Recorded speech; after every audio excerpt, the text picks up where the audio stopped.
السلام عليكم ورحمة الله وبركاته. أعوذ بالله من الشيطان الرجيم. بسم الله الرحمن الرحيم. والصلاة والسلام على رسول الكريم. Alhamdulillah, nous sommes ensemble aujourd'hui pour continuer notre histoire, cette belle histoire sur les gens du samedi, les gens du sabbat. Comme nous le disions la fois dernière, les gens du sabbat ont été détruits. Du moins, une partie des gens du sabbat, ceux qui faisaient le péché, ont été détruits par Allah parce qu'ils risaient dans le péché, parce qu'ils trouvaient des astuces, des arguments pour commettre le péché et sans jamais se repentir, sans jamais avoir le remords d'avoir désobéi aux ordres d'Allah subhanahu wa ta'ala. Et comme je l'avais dit, ça a courroucé Allah et Allah a déchargé sa colère sur eux en disant pour nous, qiradatan khasi'in, soyez des singes. Ils ont tous été transformés en singes. Qu'Allah nous en préserve. Nous allons parler de la deuxième partie. Parce qu'en réalité, les gens de cette ville ont été divisés en trois groupes. Du moins, dans le Saint-Coran, Allah les divise en trois groupes. Un premier groupe qui commet le péché, un second groupe qui fait la da'wah. C'est-à-dire, eux, ils se sont donnés pour mission d'interpeller ceux qui sont en train de commettre le péché, d'interpeller ceux qui sont en train de ruser dans le péché. Et le troisième groupe, ils ont eu une attitude, une posture assez bizarre. Ils ne décourageaient pas ceux qui faisaient le péché, mais qu'est-ce qu'ils faisaient? Ils s'adressaient plutôt à ceux qui faisaient la da'wah, à ceux qui étaient en train d'interpeller, de dire aux pécheurs d'arrêter ce qu'ils sont en train de faire. Donc eux, ils ont décidé de s'adresser à ces da'i en leur disant pourquoi vous êtes en train de faire ce travail? Pourquoi vous êtes en train de faire la da'wah? Pourquoi vous êtes en train de dire aux gens d'arrêter le péché? Vous vous fatiguez. Car Allah va les détruire. Allah va détruire tous ces pécheurs. Donc pour eux, ils ne voyaient pas la nécessité de faire la da'wah. Ils ne voyaient pas l'importance de la da'wah, vu que tous les pécheurs allaient être détruits par Allah subhanahu wa ta'ala. Est-ce que c'est vrai qu'il ne faut pas faire la da'wah, qu'il ne faut pas interpeller les pécheurs, qu'il ne faut pas encourager les gens, les aider à revigorer leur foi parce que Allah va les détruire? Vous voyez, chers frères, ces gens de personnes vont toujours exister. Il en existera toujours. Des gens qui vont essayer de vous décourager lorsque vous allez décider de faire ce noble travail. Et je dirais le plus grand de tous les travaux. Parce que la da'wah reste.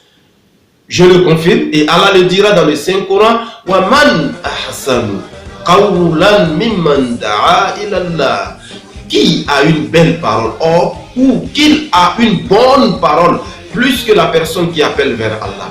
Allah nous demande, peut-il exister quelqu'un qui aurait une bonne parole, une meilleure parole que celle du da'i, que celle de la personne qui appelle les gens vers Allah, qui cherche à revigorer, à réformer les gens et à revigorer leur foi?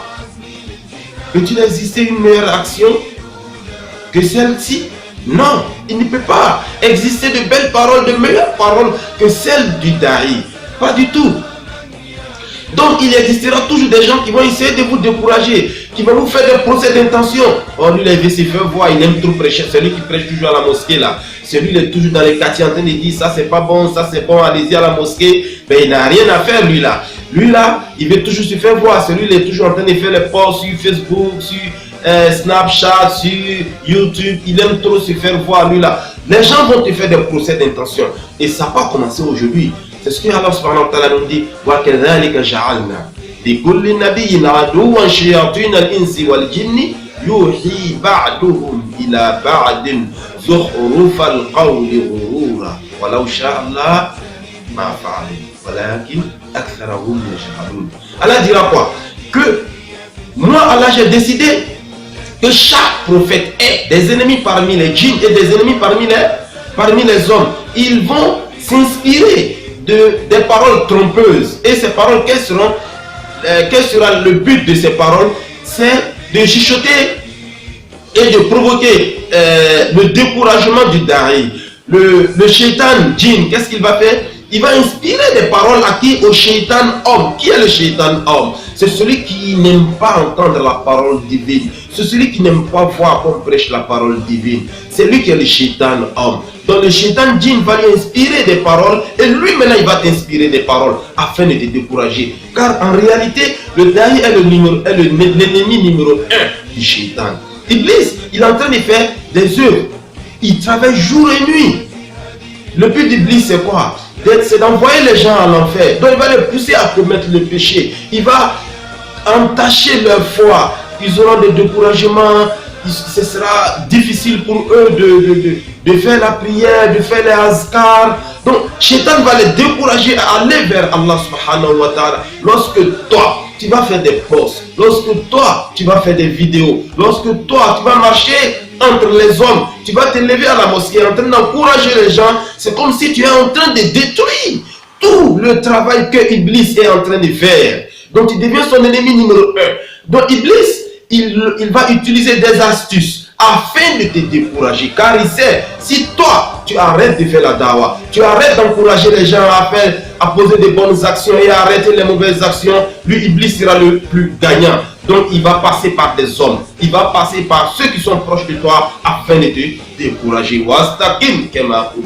dois être déterminé. Tout dépend de ta vocation, de ce que tu veux faire de cette chose.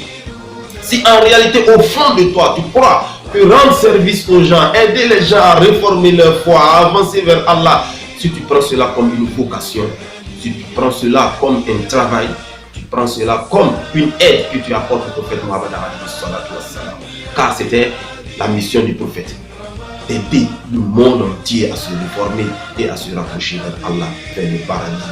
Donc, c'est comme si tu es en train d'aider le prophète à accomplir sa mission.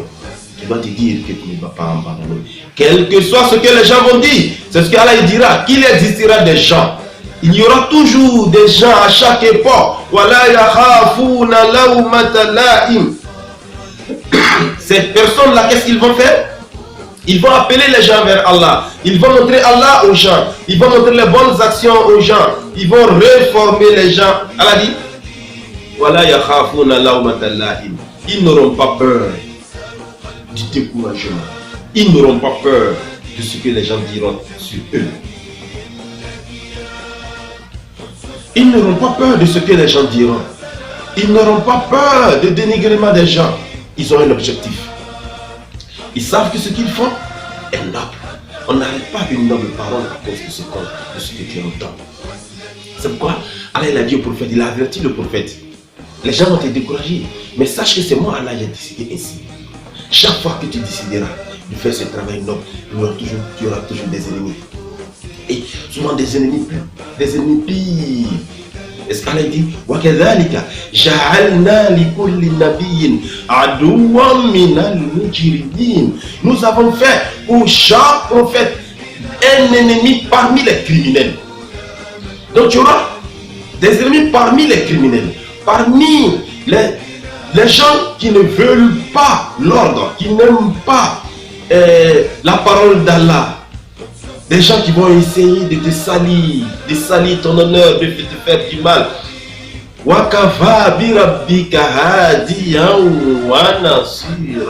Allah dit, ton Seigneur, il suffit comme guide, il suffit comme protecteur. Qu'Allah donne la compréhension.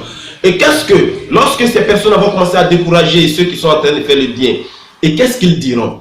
Parce que ceux qui sont en train de faire la dawa, ils sont en train de dire aux pécheurs, arrêtez de pêcher le poisson. Allah n'a pas permis. Ce que vous êtes en train de faire, c'est une ruse. On ne ruse pas dans le péché. Le deuxième groupe en train de dire, laissez-les, Allah les a déjà détruits. Lorsqu'ils ont dit à ces personnes, Allah les a déjà détruits, laissez. Ils ont essayé de les décourager. Ils ont arrêté? Mais non, ils n'ont pas arrêté. Mieux, qu'est-ce qu'ils vont faire? Ils vont commencer à rappeler ceux qui sont en train de dire qu'ils seront détruits. Vous voyez, lorsque quelqu'un veut te décourager, ta riposte doit être une dawa vers cette personne-là. Tu dois lui montrer que tu es déterminé et que tu sais ce que tu es en train de faire.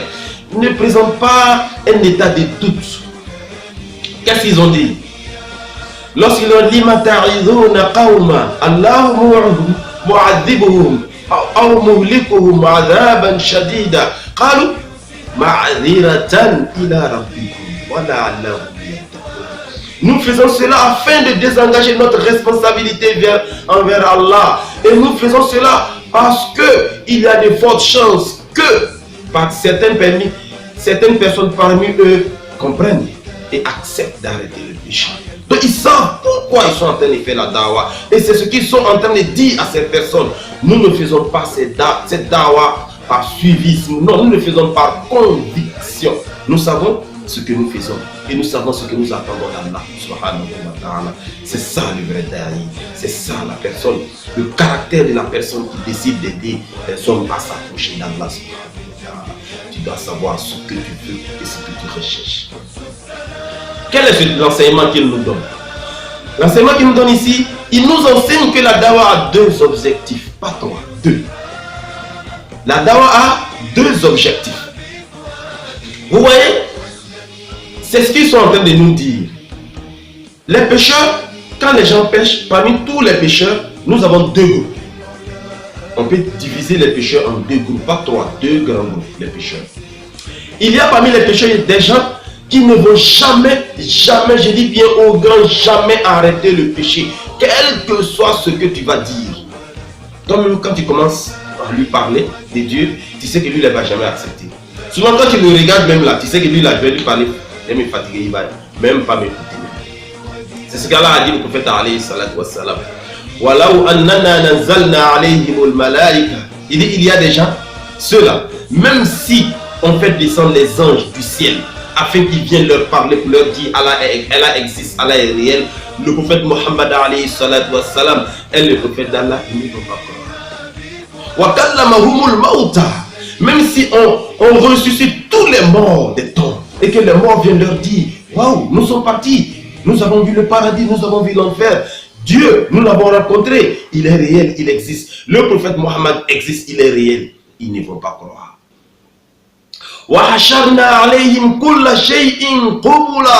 Même si on ramène toutes les choses que nous avons créées dans ce cosmos, afin que toutes ces choses-là viennent leur parler, ils ne vont jamais croire. Ils ne vont pas croire.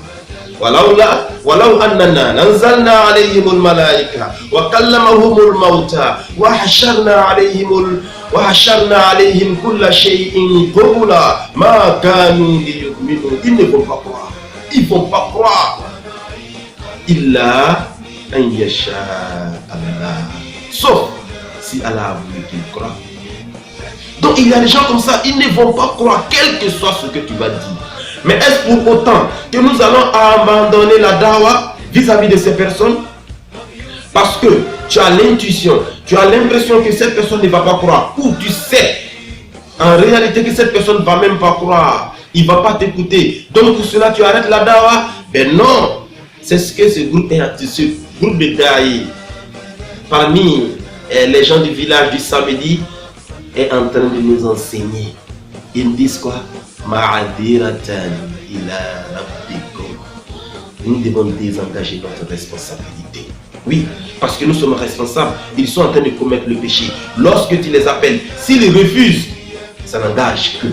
S'ils refusent, alhamdulillah, tu as désengagé ta responsabilité. Tu n'es plus responsable de ce qu'ils sont en train de faire comme péché. Ça, c'est le premier objectif.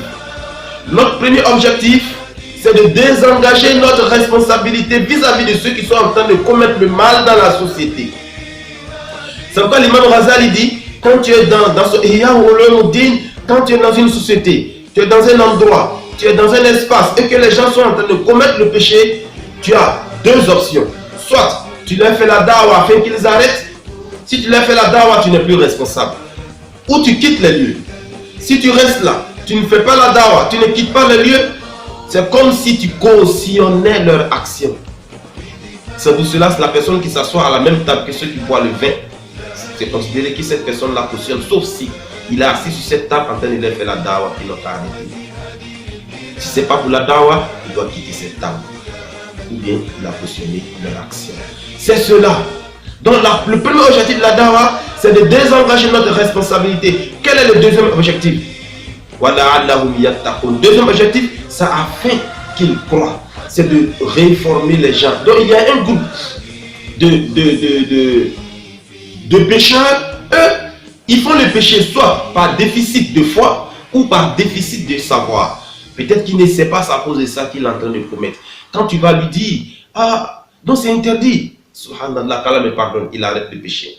Ou bien il sait pertinemment que c'est pas bon, mais il a un problème de foi, il a un déficit de foi. Donc en l'aidant jour au jour, cherchant les solutions pour lui, il peut, Inch'Allah, abandonner le péché et comment on appelle ça, cheminer vers Allah subhanahu wa ta'ala. Donc voici les deux objectifs de la da'wah. 1.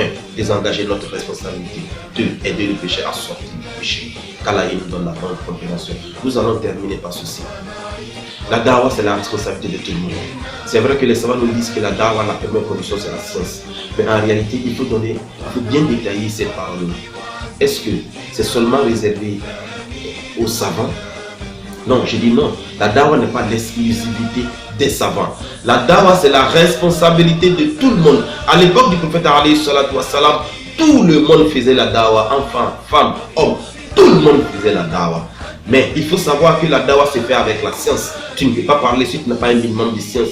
Mais il faut aussi savoir que personne n'est complètement idiot. Personne n'est complètement ignorant. Tu sais quelque chose. Tu sais que prier à la mosquée est bon. Donc tu peux encourager les gens à venir à la mosquée. Tu sais aussi que prier à l'heure est bon. Tu sais que prier est bon, jeûner est bon, faire la zakat est bon. Et il y a certaines éthiques qui sont universelles. Tu sais que voler c'est pas bon. Tu sais que mentir c'est pas bon. Tu sais que faire l'adultère c'est pas bon. Donc tout ceci c'est une science que tu as et elle n'est pas négligeable. Tout ce que tu sais de la morale, de l'éthique, c'est pas négligeable. Donc tu peux transmettre ce message là. Parce qu'elle est conforme, parce qu'il est conforme au message du prophète alayhi salatu wassalam. C'est ça qu'on appelle faire la da'wah. La da'wah n'est pas forcément enseigner le tafsir aux gens. Non, c'est pas seulement la da'wah. Donc, pour faire la da'wah, ce qu'il faut, c'est de savoir la limite de ta science. Il ne faut pas aller au-delà de ce que tu ne sais pas. Lorsque tu vas au-delà, là, tu tombes dans le péché. Savoir ses limites et savoir ce qu'il faut transmettre. Souvent, tu as appris à la mosquée, ou bien il y a un savant qui t'a expliqué que ceci est bon, ceci est bon, ceci est bon. Tu peux dire aux gens. Et souvent, un petit geste peut constituer une da'wah. C'était quand un vendredi. Je me lève, j'ai oublié même que c'était le jour du vendredi. Je pensais que c'était jeudi. J'ouvre mon portable, je vois, on m'a envoyé un message inbox Juma Mubarak. Juma Mubarak, j'ai regardé, waouh, aujourd'hui c'est Juma. Vous voyez, cette personne, sans le savoir, m'a fait la da'wah. Vous voyez, donc mes lectures de Coran et puis les askars que je devais faire ce jour, j'ai commencé rapidement à les faire. Donc il a eu des hasanats. Donc souvent une petite chaise, tu peux aider cette personne à ne pas tomber dans le péché. Et tu peux l'aider également à sortir du péché. C'est ça la da'wah. Nous sommes sur les réseaux sociaux, on a une responsabilité. Ceux qui peuvent faire des vidéos, ceux qui peuvent faire des posts, tu ne vas pas comprendre l'importance, tu ne vas pas comprendre les mérites que tu gagnes à travers ces posts. Tu ne sauras pas, mais c'est après ta mort que tu sauras dans la tombe que tu faisais beaucoup de bien, que tu emmagasinais beaucoup de hasanat dans ton compte bancaire auprès d'Allah subhanahu wa ta'ala. Rien n'est négligeable auprès d'Allah et il n'y a pas de gratuité chez Allah. Toute action que tu poses, si elle est bonne, tu auras une bonne action. Si elle est mauvaise, tu auras une mauvaise action. Tout est payant chez Allah subhanahu wa ta'ala. Donc les petits posts, les petites publications que tu fais sur Facebook, ne les néglige pas, ça compte beaucoup. C'est ça qu'on appelle Sadaqatul Jariya. Sadaqa, une sadaqa qui est perpétuelle, qui ne s'arrête jamais. Même dans ta tombe, si quelqu'un lit tes posts, si quelqu'un partage tes posts, si quelqu'un profite de tes posts, de tes publications, tu auras les hasanats. C'est ça la sadaqa. Qu'Allah donne la bonne compréhension. Et ceux aussi qui partagent, ils auront aussi leur bonne action aussi. Ça ne sera pas gratuit. Je vais terminer rapidement. On a beaucoup à dire sur la da'wah. On va faire d'autres vidéos ici aussi pour faire. La da'wah, elle est multiforme. Il n'y a pas de méthode spécifique pour faire la da'wah. La seule méthode, la sagesse. La sagesse, c'est quoi? C'est savoir quoi dire avec quel moyen et à quel moment. C'est ça le hikmah. On va revenir dessus, Inch'Allah, pour donner plus de détails, ce que les savants ont dit à propos de cette hikmah. Il y a des gens qui écrivent, ils éditent des livres, c'est la dawa. Il y a des gens qui font des publications, que ce soit dans les journaux, que ce soit dans les médias, que ce soit dans les réseaux sociaux, c'est la dawa. Tous les moyens qui halal, qui peuvent être utiles à reformer les gens, à enseigner les gens, c'est ça qu'on appelle la dawa. À l'école, dans ton lieu de travail, avec tes collègues, dans le bus, dans l'avion, partout où tu sois, tu peux faire la dawa. Tu peux dire à quelqu'un, ceci n'est pas bon, ceci est bon, il faut jeûner tel jour, il faut faire tel dhikr, il faut lire ce Coran. Tout ça, c'est la dawa. Aider quelqu'un à se rapprocher d'Allah, aider quelqu'un à se réformer. Nous allons faire, Inch'Allah, d'autres vidéos pour vous donner plus de détails sur cette partie. Mais ce qu'il faut retenir, il faut savoir que la dawa a deux objectifs. Et la dawa doit être faite, quelle que soit la personne qui est en face de nous. Même si on sait qu'il ne va pas accepter la religion, qu'il ne va pas accepter ce que tu dis, le fait de lui dire désengage de toutes tes responsabilités. Et le fait de lui dire, Inch'Allah, si la personne croit aussi, il faudra des hasanat, parce que c'est ça la cathologie. Toutes les personnes qui vont en profiter de cette science, après ta mort, tu auras les bénédictions, tu es couché dans la tombe et tu auras les bénédictions. Qu'Allah nous donne la bonne compréhension, qu'Allah nous aide à comprendre davantage et à aider beaucoup de personnes. Ça fait du bien de savoir que tu aides certaines personnes à comprendre leur religion et à sortir de leurs péchés. Sur ce, assalamu alaikum wa rahmatullahi wa barakatuh.